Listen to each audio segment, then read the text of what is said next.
الاهلي في مشواره في البطوله لم يكفو فرضاء الا هدف واحد، عنده 9 كلين شيت في اخر 9 مباريات، فان شاء الله يكون الفوز باذن الله حليف النادي الاهلي ان شاء الله. طبعا نبيل تحدث ايضا عن الترجي التونسي، النادي الترجي دائما حاضر في النهائيات، معتاد على مواجهه الاهلي ولديه الكثير من الذكريات التي لا تنسى مع النادي الاهلي المصري. هذه المره هل تشعر بانه فعلا الترجي قادر على اعاده ما غاب عنه لفتره لخزائنه؟ أنا شايف إنه المباراة هذه أكثر المباريات تكافؤ بين الفريقين، يعني أنا مانيش شايف إنه فريق عنده أفضلية على الآخر، يعني في تقارب كبير جدا على مستوى الفريقين، يعني أنا نشوف 50-50، وحتى عوامل الأرض والجمهور اليوم لم تعد يعني بتلك العوامل التي تؤثر، خاصة في الدربيات وخاصة بالنسبة لفرق متعودة على اللعب تحت الضغط الجماهيري، يعني الترجي جاب مباراة من أبيجان أمام أساك، الترجي جاب من جنوب أفريقيا أمام سان داونز الفريق الكبير جدا، يعني واحد من أبرز الفرق اللي كانت مرشحة لنيل اللقب، فالترجي من الفرق اللي تعرف تسافر، ويبدو أنه مدرب الترجي اختار أو تعمد انه ما يقبلش اهداف في مباراه الذهاب حفاظا على مباريات الاياب اللي فيها تكتيك اخر وفيها فرص اخرى، يعني ضغط المباريات سيكون كبير وكبير جدا على الفريقين في حد السواء.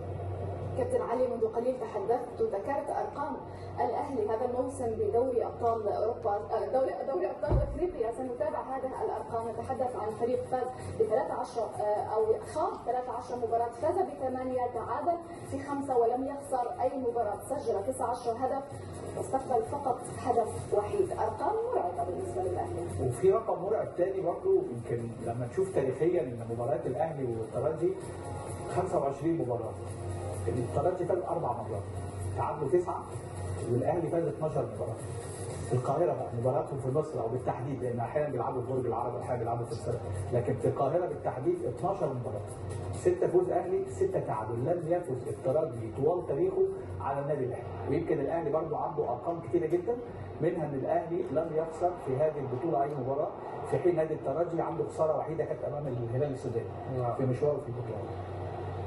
إذا بانتظار هذا النهائي فعلا ما بين الترجي والاهلي. انت قلت بان المباراه بالمناصفه من ناحيه الحضور، نعم، ولكن